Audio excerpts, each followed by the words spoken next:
மேஜராக இப்போ என்ன தேவைப்படுதுங்க இப்போ எக்ஸ்போர்ட்னு பார்த்தீங்கன்னா, இப்போ உதாரணத்துக்கு 100% எடுத்தீங்கன்னா, இந்த தென்னை நார் துகள்கள் பார்த்தீங்கன்னா 50லேருந்து 60% வந்து தூள் தான் அதிகமாக எக்ஸ்போர்ட் ஆகுது. ஏன் அது அந்த அளவுக்கு அதிகமாக யூஸ் பண்ணுறாங்க அப்படின்னா, அங்கே ஏரியபிள் லேண்ட், அதாவது நீங்கள் விவசாயம் பண்ணக்கூடிய லேண்டுன்றது நம்ம இந்தியாவில் சர்ப்ளஸாக நிறைய அவைலபிள் இருக்குது. இப்போ வெளிநாடுகளில் ஒவ்வொரு கண்ட்ரியும் பார்த்தீங்கன்னா 110 நாடுகளுக்கு நம்ம எக்ஸ்போர்ட் பண்ணுறோம். இந்த வந்த தகவலை இப்போ இருக்கிற கயர் போர்டு இருக்கிற தகவலை வச்சு சொல்கிறப்போ 110 நாடுகளுக்கு எக்ஸ்போர்ட் பண்ணுறாங்க. இப்போ அந்த ஒவ்வொரு நாடும் ஒவ்வொரு அவரோட லேண்ட்ஸ்கேப் பார்த்தீங்கன்னா ஒவ்வொன்றும் ஒவ்வொரு வித்தியாசமாக இருக்கும். இப்போ அந்தந்த இடத்துக்கு ஏற்ற மாதிரி விவசாயம் பண்ண முடியுமானா ஒரு சில இடத்துல பண்ண முடியும், ஒரு சில இடத்துல பண்ண முடியாது.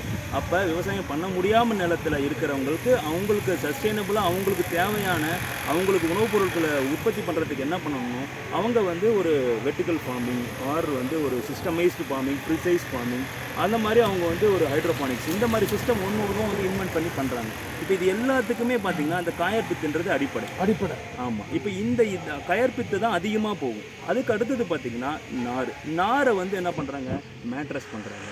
அதுக்கப்புறம் வந்து மேட் பண்ணுறாங்க, இந்த வீட்டுக்கு போடுற மேட் பண்ணுறாங்க, மேட்டிங்ஸ் தரை விரிப்புகள் பண்ணுறாங்க.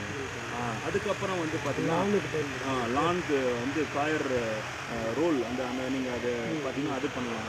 அதுக்கப்புறம் பார்த்தீங்கன்னா கூரை பண்ணலாம், ட்ரே பண்ணலாம், ரூஃபிங் ஷீட்டு பண்ணலாம். இந்த மாதிரி அதில் ஒவ்வொன்றும் எடுத்திங்கன்னா குறைஞ்சபட்சம் வெறும் அந்த நாரை வச்சு மட்டுமே 50 பொருட்கள் இது மாதிரி அடுக்கிட்டு போகலாம். இப்போ இந்த ஒரு நார் இண்டஸ்ட்ரிக்குள்ளே வரப்போன்னு பார்த்தீங்கன்னா அதில் எது மார்க்கெட்டுக்கு தேவைன்றதை முதல்ல கண்டுபிடிக்கணும். இப்போ நாம் என்ன பண்ணுறோம்னா, இப்போ அதிகபட்சமாக வெறும் நார் அப்படியே வந்து நம்ம எக்ஸ்போர்ட் பண்ணுறோம். இப்போ நார் இருக்குதுன்னா அதை அப்படியே பேலா மாற்றி அப்படியே பண்ணுறோம். அது தவறு. இப்போ அதை வந்து பெரிய லாபம் இருக்காது, ரொம்ப கம்மி லாபம் தான் இருக்கும். இப்போ அதில் எப்படி மதிப்பு கூட்ட முடியும்? இப்போ நம்ம பொருட்கள்லாம் ஒன்று சொல்கிறோம்ல, இந்த ஒவ்வொரு பொருளும் எப்படி பண்ண முடியும்? அதில் வந்து வெறும் நாராக மாற்றுறதுக்கும் நாரை ஒரு 100 ரூபாய்க்கு விற்கிறதுக்கும் இதை நம்ம மேட்டிங்ஸாவோ அல்லது ஜியோ டெக்ஸ்டைல்ஸோ மாற்றி விற்கிறப்போ இதோட பொருளோட வேலைன்றது அதிகமாக இருக்கும். பட் அதுக்கான முதலீடுகள் நம்ம போட்டு நம்ம வேலை செய்யணும். பட் ஆனால் அதில் மார்ஜின் பார்த்திங்கன்னா ரொம்ப ஹியூஜ் இருக்கும். அப்போ ஒரு இண்டஸ்ட்ரிக்குள்ளே போகிறப்போ அதை பற்றி நிறையா கற்று அதில் எது நமக்கு மார்க்கெட்டுக்கு தேவையோ அதை பண்ண முடியும். இப்போ அதே மாதிரி பித்து எடுத்துட்டிங்கன்னா பித்து அதே மாதிரி தான். இப்போ பித்துலேருந்து இப்போ காம்போஸ்ட் பண்ணலாம், பாட்டிங் சாயில் பண்ணலாம். இப்போ அதிலே வந்து பார்த்தீங்கன்னா 650 கிராம்ஸ் பிளாக் இருக்கும், 5 kg கோகோ பீட், அதாவது 5 kg பிளாக்ஸ் இருக்குது. அவங்க வந்து அந்த கோயர் டிஸ்க்குன்னு சொல்லிட்டு சின்ன சின்ன மைக்ரோ கிரீன்ஸ்லாம் வளர்கிறதுக்காக பண்ணுவாங்க. இப்போ இது பாட்டிங் சாயில்ன்ற ஒரு பெரிய இண்டஸ்ட்ரி. இப்போ பார்த்தீங்கன்னா எல்லாமே மாடி தோட்டம் வளர்கிறதுக்கு ஒவ்வொன்றும் தனித்தனி இண்டஸ்ட்ரியாகவே இருக்குது. கரெக்ட். ஒன்று பெரிய எல்லாம் கூட பண்ண முடியும்னா அதுக்கு ஒரு இண்டஸ்ட்ரி எடுத்து அதை ஃபோக்கஸ் பண்ணாலே வெறும் தேங்காய் மட்டையிலேருந்து 100 பொருட்கள் தயாரிக்க முடியும்னு சொன்னால் யாரும் நம்ப மாட்டாங்க. இப்போ நான் கிட்டத்தட்ட ஒரு 60-70 பொருள் நான் இப்போ என்னால் லிஸ்ட் பண்ணுறேன்னா இதில் நிறைய பண்ண முடியும். இப்போ நம்ம வந்து காயர்லேருந்து ஸ்க்ரப்பர் பண்ண முடியும், இப்போ நம்ம வந்து இப்போ பாதம் துடைக்கிற இது பண்ண முடியும். இப்போ இந்த மாதிரி நிறைய இருக்குது. இப்போ நீங்கள் ப்ரஷ் பண்ண முடியும், இப்போ நார்மலாக வீட்டில் துடைக்கிற ப்ரஷ் பண்ண முடியும். இது மாதிரி நிறைய பண்ண முடியும். இப்போ ஷர்ட் முதற்கொண்டு பண்ணுறாங்க. இப்போ இதே காயர் இப்போ இதில் வந்து பிரிண்டிங் போர்ட், பிரிண்டிங் அந்த ஃபோட்டோ பிரிண்ட் பண்ணுறாங்க. இப்போ ட்ரே, அந்த எக் ட்ரே, அந்த மாதிரி எல்லாமே ப்ளைவுட் ஆல்டர்னேட்டாக பண்ணுற எல்லா பொருட்களும் எல்லா இதுவும் இதுலேயும் பண்ண முடியும். ஆப்போசிட். கரெக்ட். அதுக்கு அப்படி யூஸ் பண்ணக்கூடிய எல்லா பொருட்களும் இதுலேயும் பண்ண முடியும். ஃபயர் ரெசிஸ்டன்ட் இருக்குது, இது மாதிரி நிறைய பொருட்கள் இருக்குது. இப்போ சீட் ஃபில்லிங் இருக்குது. சீட் ஃபில்லிங்னா உங்களுக்கு வந்து சீட்டுக்கு பின்னாடி அடியில் போடுறாங்க, அப்போ அதுக்குள்ளே இருக்கிற அந்த அதுவும் ஃபைபர் தான். இப்போ அது ஒன்று ஒவ்வொரு இப்போ ஒன் லிஸ்ட் எடுத்து நீங்கள் ஒன்று எழுதி பார்த்தீங்கன்னா குறைஞ்சபட்சம் 100 பொருட்கள் வந்துடும். இப்போ இதில் எது மார்க்கெட்டுக்கு தேவை, இதில் எது என்னால் குறைந்த இன்வெஸ்ட்மெண்ட் பண்ணி எதில் சம்பாதிக்க முடியும், ஆறு உங்களுக்கு கேப்பபிலிட்டி இருந்துச்சுன்னா பெரிய இன்வெஸ்ட்மெண்ட்டை போட்டு எதில் சம்பாதிக்க முடியும்.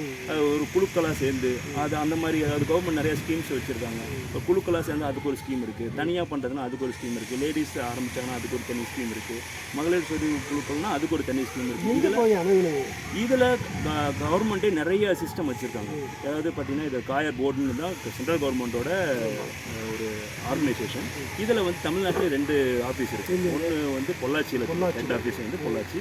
அதில் சப் ரீஜனல் ஆஃபீஸ்ன்னு சொல்லிட்டு திருச்சியில் தஞ்சாவூரில் இருக்குது. தஞ்சாவூர் ரீஜனல் ஆஃபீஸ் பார்த்தீங்கன்னா உங்களுக்கு ஃபுல்லாக training and incubation centre training கொடுக்குறாங்க.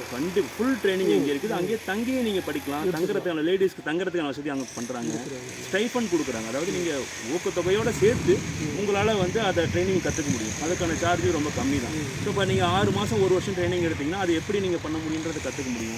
ஷார்ட் டைம் ட்ரைனிங் இருக்குது, 1 month ட்ரைனிங் இருக்குது. அதில் நீங்கள் ஒன் டே ட்ரைனிங் அந்த மாதிரி நிறைய வெரைட்டி இருக்குது. நீங்கள் எந்த பொருளை நீங்கள் பண்ணணும்னு ஆசைப்படுறீங்களோ அதை நீங்கள் அதுக்கு தேவையான தகவலை நீங்கள் தஞ்சாவூர் ட்ரைனிங் சென்டர் போனீங்கனாலே முக்கால்வாசி வந்து உங்களுக்கு பிரச்சனை தெரிஞ்சுக்கலாம். இதையே தாண்டி நீங்கள் உங்களுக்கு சில விஷயங்கள்லாம் கற்றுக்கணும் தெரிஞ்சுக்கணும் அப்படின்னா நீங்கள் இப்போ கொச்சியில் இருக்கிற கயர்போலோட ஹெட் ஆஃபீஸ் போகலாம். அதில் 2 இன்ஸ்டியூட் இருக்குது. நம்ம ரிசர்ச் சென்டர்னு சொல்லுவாங்க, CCRI, அதுக்கப்புறம் வந்து CICT. CCRI பார்த்தீங்கன்னா அந்த சென்ட்ரல் கயர் ரிசர்ச் இன்ஸ்டியூட் வந்து பார்த்தீங்கன்னா உங்களுக்கு கொச்சியிலே இருக்குது. அதில் கயர் மியூசியம்னு ஒன்று இருக்குது. அதில் என்னென்ன பொருட்கள் பண்ண முடியுன்றதை டிஸ்பிளே பண்ணி வச்சுருக்கோம். அப்போ நீங்கள் போய் பார்க்குறப்போ இதையே நம்ம பண்ண முடியாதுன்னு உங்களுக்கு ஒன்று தோணலாம். ஸோ அந்த மியூசியம் மாதிரி செட்டப் பண்ணி வச்சுருக்காங்க. அதை நீங்கள் போனீங்கன்னா உங்களுக்கு தெரியும். அதே மாதிரி CICTன்றது பார்த்தீங்கன்னா பெங்களூரில் இருக்குது. அது ஃபுல்லாக அந்த வுட்டு பற்றின ரிசர்ச் ஃபுல்லாக அங்கே பண்ணுறாங்க. நான் சொன்னால லை வுட்டுக்கு ஆப்போசிட்டாக பண்ணுறாங்கன்ட்டு அது ரிலேட்டடாக ரிசர்ச் ஃபுல்லாக அங்கே பண்ணுறாங்க. என்னென்ன பண்ண முடியும், மரக்கட்டிலேருந்து நீங்கள் கிச்சன் கபோர்ட்லேருந்து டோரு வீடு எல்லாமே அதில் பண்ண முடியும். ஸோ அது எல்லாமே கவர்மெண்டோட செட்டப். அது இல்லாமல் தமிழ்நாடு கவர்மெண்ட்டே இப்போ 2 years 3 years முன்னாடி என்ன பண்ணாங்கன்னா இந்த காயருக்குன்னு ஸ்பெஷலாக ஒரு டிபார்ட்மெண்ட் ஆரம்பித்தாங்க. அது வந்து டேன் கயர் அப்படின்ற தமிழ்நாடு கயருன்றது அது கோயம்புத்தூரில் ஆஃபீஸ் இருக்குது. அவங்கள தொடர்பு கொண்டாலும் அவங்க நிறைய ஸ்கீம்ஸ் வச்சுருக்காங்க. ஸோ அவங்களும் உங்களுக்கு வந்து ஒரு ப்ரைமரி ஒரு இன்ஃபர்மேஷன் அவங்களும் கொடுப்பாங்க.